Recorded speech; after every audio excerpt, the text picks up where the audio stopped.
Okay babes, listen up. If you've been hunting for that perfect brown girl soft glam, you've just found her. It's giving soft, sparkly and bronze, but still very main character energy. And the best part, it's actually easy, so let's get into it. My skin off camera, and I'll make a separate video on that soon, I promise. First, I've been using the Alfa brow gel, and I learned this little trick. I call it the degree method. You brush the front of your hairs 90 degrees, the middle section 45, and the tail downwards. It gives that fluffy, natural brow look without being too much. Then I fill in any bald spot, super light handle with little tiny strokes. Next is concealer. I'm using the MAC Studio Fix Concealer Palette, and I'm using the shade closest to my skin tone to cover dark circle, blemishes, pigmentation, and I also use it as an eyeshadow base. Then for foundation, I've been obsessed with this combo lately. I go in with the e.l.f. Halo Glow first, and then I layer Skintific Skin Tint on top. I kind of like distribute the products evenly with a brush first, then I go in with this marshmallow looking sponge. This combo's been on repeat, and I'm gonna zoom y'all in so y'all can actually see what I'm talking about. And you can't tell me otherwise because this has no filter, you guys. It looks like skin but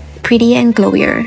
Okay, moving on to bronzer now. I'm gonna be skipping contour, so I just go in heavy with bronzer. I'm using the Smash Beauty bronzer stick on my cheeks, forehead and jaw. Then blush, I'm using the Revlon Gel Serum Blush in the pink mauvey metallic shade right on the apples of my cheeks. The next step is super essential to me. Before setting, I blend out the creases under my eyes and around my mouth area. Then a light dusting of powder, and this goes on only on areas where I find my makeup creasing throughout the day. Then I go in with the terracotta shade from Makeup Revolution palette on top of my cream bronzer. This adds depth and locks the cream product in, and I also dust a little on the tip of my nose in circular motion. Now for the fun part, the eyes. I start with Makeup by Mario palette, and I take the shade closest to my lid color and I packed it all over my lid. I grab a warm orangey brown shade and I blended it into my crease, going in with a very soft rounded motion, not bringing it out. To create the halo eye, I dab a little bit of concealer on the center of my lids. Then I packed on the lighter shade from the Mario palette, and I blend the edges with the same warm transition color I use so that it melts everything together. And if it looks harsh, just take a clean fluffy brush and soften it all out. Then I'm smoking out the lash line with the darkest brown in the Mario palette, and I draw a small wing with a black liner.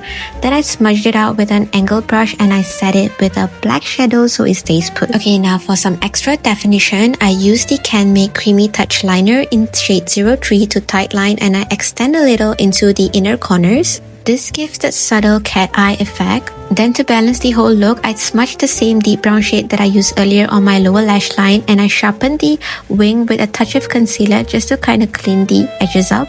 Okay, now the exciting part. I layered Hince Radiance Balm on the inner part of my lids. Then I pressed on a shimmer shade from the Unleashia palette. Okay, so this is my first time using the Radiant Balm on my lids, and it gave me the glossy wet shimmer, but over time it kind of creases a bit. So if you're someone that loves the editorial glow, it's so worth it. But if you're gonna wear this look out to an event, I would suggest skipping the Radiant Balm and just going straight in with the shimmer shade. To bring life back to the skin, I go in with C Makeup Cream Blush in shade Primrose Dawn, right where I placed the blush earlier, and then I slightly set under my eyes, mainly around the inner corner. And because I'm a blush girl, I had to add another layer of blush. I'm using the Elianto Pink Plum Ombre blush over the cheeks for an extra warmth. For lips, I went in with the NYX Suede Matte Lip Liner. Shade will be linked down below, and I tapped the same pink blush we used on the cheeks earlier onto the center part of my lid for that blurred soft look. And the star of the show is obviously this lip gloss. In the tube, it looks crazy reflective, but on the lips, it's this prettiest golden mirror-like gloss, juicy and not sticky at all. I could wear this every single day. Okay, now for the lashes, I curl them and apply some mascara. And here's a TikTok trick that I learned. After applying mascara on the bottom lash, I pinch them together into little clusters, giving that dolly